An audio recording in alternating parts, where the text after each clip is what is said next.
Macmillan Audio presents A Night Too Dark by Dana Stabenow. Read for you by Marguerite Gavin.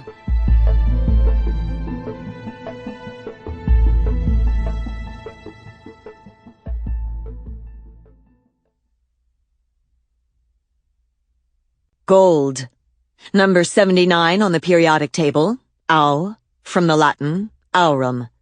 The most precious and prized of metals, used for currency beginning with the Egyptian pharaohs in 2700 BC, and down through the ages by all nations, as the metal of choice in the manufacture of those coins of highest value.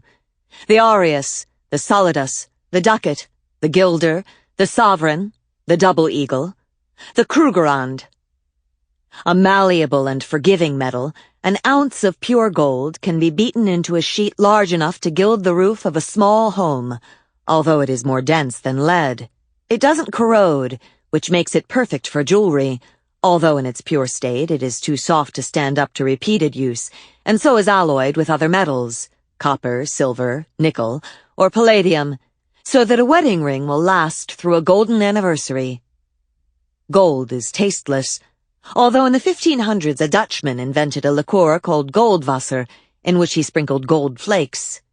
Medieval chefs used gold to garnish sweets before sending them up to the high tables. Gold is an excellent conductor of heat and electricity, and resistant to oxidation and corrosion, making it useful in electronics and dentistry. It was used to plate the copper disc of recorded greetings on board Voyager 1, 100 astronomical units out and counting. It is included in speculative designs for solar sails for spaceships and solar collectors for space habitats. Scientists have built gold nanospheres to work with lasers on a cure for cancer. Gold is rare. Of all the noble metals, only mercury is more infrequently found in the Earth's crust. Mythological gold is as seductive as gold manifest. Midas asked Dionysus for the gift of turning everything to gold with his touch, only to discover a mixed blessing when gold food and drink proved to be indigestible. Jason's fleece, Kidd's treasure, Pizarro's El Dorado, Sutter's Mill, Siwash George's Rabbit Creek, Yamashita's Buddha.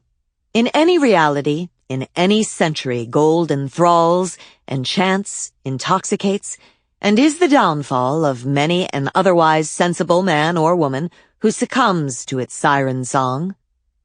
Gold.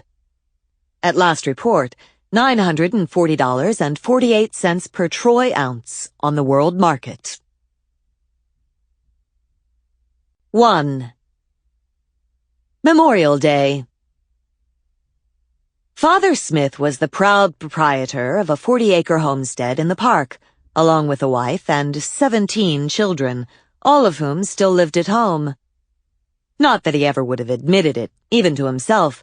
This registered as nothing compared to the fact that he was the sole owner of the subsurface mineral rights to his 40 acres, and that said 40 acres abutted Beaver Creek. Beaver Creek hosted a very nice run of king salmon in the summer, its many small feeder creeks offering narrow, shallow gravel beds for the salmon to lay and fertilize their eggs. It also supported a healthy population of beaver.